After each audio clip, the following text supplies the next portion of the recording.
Sir मैं तवज्जो चाहती हूँ आपकी। स्पीकर साहब, सर आपकी तवज्जो चाहती हूँ। जी प्लीज जी सर।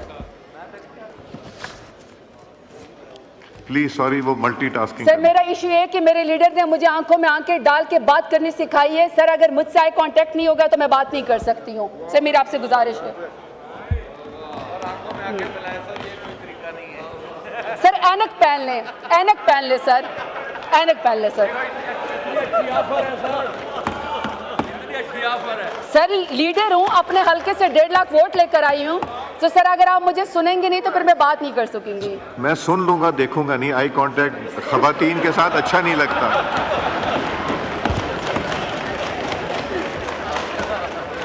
सर 52% खवातीन को अगर आप इग्नोर करेंगे, अगर आप देखेंगे नहीं ना, तो सर फिर ऐसा ही होगा, सिलेक्टेड लोग ही यहाँ पे आएंगे। मैं किसी भी खातून की आंख में आंख डाल के नहीं देखता।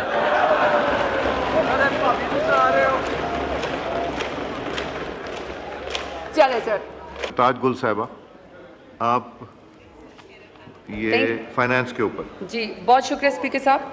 सर ये मैंने ख़ुद फाइनेंस उसमें रेवेन्यू में सर मैंने डिमांड 41 में ख़ुद कोई 9 के करीब मैंने कट मोशंस दी हुई थी। तो सर मैं चूँकि यहाँ पे जी सर ये मैंने बेसिकली यहाँ पे इंटरेस्ट रेट पे कट मोशन दिया हुआ था। सर यहाँ पे इस वक्त 2018 में जब हमारी पीटीआई की हुकूमत थी सर 7.5% हमारा इंटरेस्ट रेट था। सर 2019 में ये 13.5% पे ऊपर चला गया, लेकिन सर अप्रैल 2022 में 9.75 पे हम इसको वापस लेकर आए। सर हम इसको सिंगल डिजिट के अंदर लेकर आए। जैसे ही सर हम 9.75 पे रिजीम चेंज करके हमारी हुकूमत गिराई गई, सर पीडीएम जुलाई की 2022 में पहले ही साल की हुकूमत में सर ये 15% पे चला गया। अप्रैल 2023 में सर ये 21% पे चला गया और सर ये जून 2024 में 22% पे सर हमारा इंटरेस्ट रेट चला गया। सर मैं तवज्जो चाहती हूँ आपकी। स्पीकर साहब, सर आपकी तवज्जो चाहती हूँ। जी प्लीज। जी सर। सर अब ये जो इंटरेस्ट रेट है जो हम 9.75% पे छोड़ के गए थे, ये मौजूदा सर स्टेट बैंक का जिस वक्त फिक्स रेट है वो सर 22% पे जो है ये पीडीएम की हुकूमत इस वक्त पहुंचा दिया है। अब सर जो बैंक के अपने चार्जेस हैं वो भी कुछ परसेंट होते हैं। तो सर मेरा सवाल ये है कि अगर सर हमारा यानी कि जो इस वक्त हुकूमत का जो फिक्स रेट है वो सर 22% है, अगर उसमें बैंक के अपने चार्जेस मिला दिए जाए वो भी 6%, 7% पे पहुँचते हैं, वो हो गए। फिर सर जब आप लोन लेने के लिए जाते हैं तो सर लोन में क्या होता है कि वो खुद आपसे ऐसी गारंटीज मांगते हैं कि सर वो आपको चीज़ें पूरी नहीं कर सकते हैं।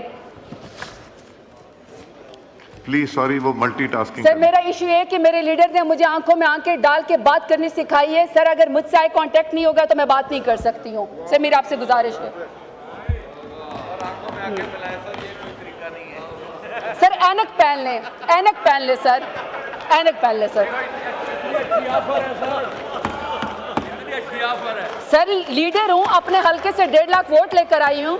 तो सर अगर आप मुझे सुनेंगे नहीं तो फिर मैं बात नहीं कर सकूंगी। मैं सुन लूंगा, देखूंगा नहीं। आई कांटेक्ट खवातीन के साथ अच्छा नहीं लगता।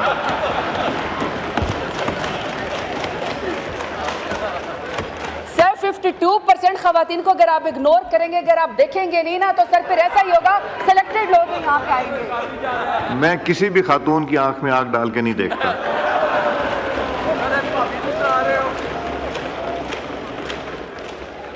चले सर। अब सर मैंने सर पहली बात ये की थी कि सर 9.75 सिंगल डिजिट पे सर हम छोड़ के आए थे इंटरेस्ट रेट, मौजूदा सर 22% पे हो गया है। तो अभी सर मैं जो जिनिंग फैक्ट्री से सर मैं उसके लिहाज से बात करना चाहती हूँ, क्योंकि सर मेरे साउथ पंजाब में मेरा डेरा गाजी खान से ताल्लुक़ है, तो सर हमारी तरफ कॉटन ही उगती है। अब सर जो मेरी वो है, मैं बनोला की सीड के ऊपर बात करना चाहती हूँ। सर बनोला सीड जो है इस वक्त 18% के ऊपर उसका सीड मिल रहा है, ये टैक्स है 18% का। फिर सर जो उससे खल निकलती है, खल के ऊपर सर 10% उसका जो है वो इंटरेस्ट रेट है। फिर सर जो इसके ऊपर जो इसमें से ऑयल निकलता है, सर ऑयल के ऊपर जो है वो 10% का फिक्स जो है इन्होंने इंटरेस्ट रेट लगाया हुआ है। और सर जो बिजली चार्जेस हैं वो सर 12 लाख हर जिनिक फैक्ट्री को आते हैं, फिक्स है सर। अगर आप फैक्ट्री चलाएं या आप फैक्ट्री ना चलाएं, तो अगर आप नहीं चलाएंगे, आपकी फैक्ट्री नहीं चलेगी, बंद भी लगेगा, तो भी सर आपको 6 लाख देने पड़ेंगे।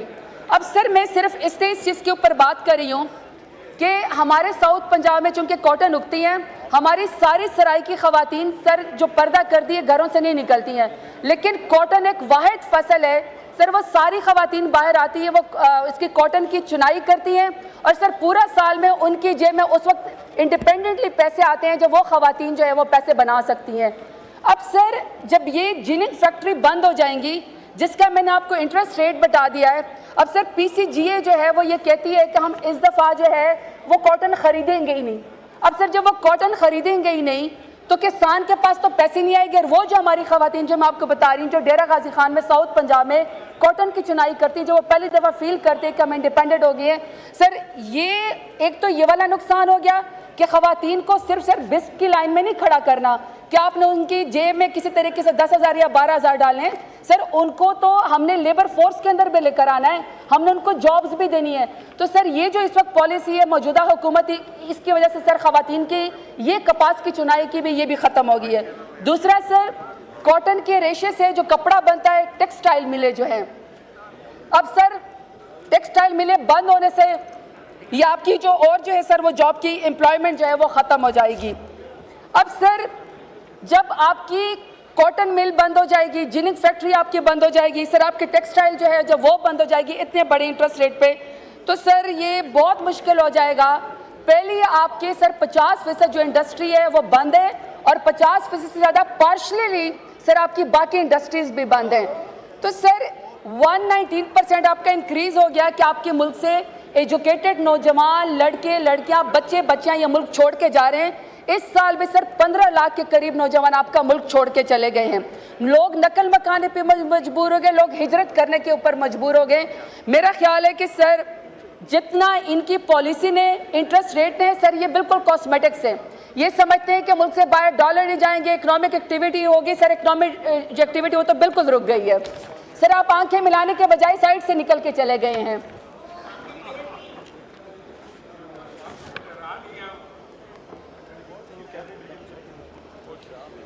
डिप्टी स्पीकर साहब, मैं इनके इंटरेस्ट रेट पे बात कर रही थी सर, चूँकि ये कट मोशन है इसलिए मैं बिल्कुल इसके ऊपर मुख्तसर बात करना चाहती हूँ कि सर यहाँ पे फेटफ के लिए भी मैंने यहाँ पे कट मोशन दिया हुआ है कि पाकिस्तान से अरबों खरबों रुपए जो है वो मुल्क से बाहर जा रहे हैं और वो अरबों खरबों रुपए की जायदाद के अंदर दुबई लीक्स निकल आती है सर 33 खरब की चंद ख़ानदानों की, जिसमें मौजूदा हुकूमत भी शामिल है सर, उनकी जायदादें दुबई लीक्स के अंदर आ गई हैं। अभी तक सर हमें ये नहीं बताया गया कि दुबई लीक्स में जो ख़ानदान है उनके बारे में पाकिस्तान ने क्या जो है फेटफ के कवानीन के तहत कोई चीज़ सर इन्वेस्टिगेट की है। और आपको पता है सर फेटफ के कवानीन में अगर आप ये ब्लैक मनी आपके इकोनॉमी में आती है तो सर वो टेरर फाइनेंसिंग के अंदर जाती है। सर आखिरी सर मेरा कमेंट ये है कि सर एक शख्स है जिसका नाम इमरान खान है सर, जब वो वज़ीर आज़म था तो वो मदीना की गलियों में शान रसूल में नंगे पैर फिरा करता था, उसको तो सर आपने बंद कर दिया काल कोठरी के अंदर पाकिस्तान से मोहब्बत की सज़ा में, एब्सोल्युटली नॉट कहने की सज़ा में। सर एक दूसरा शख्स भी है जो सर हबीब जालिब की नज़में पढ़ा करता था, गलियों में घूमता था और वो कहता था मैं नहीं मानता, मैं नहीं मानता। अब पता चला है वो सब कुछ मानता है, सब कुछ मानता है। सर किन की मानता है सर, हमें वो बता दें। शुक्रिया सर।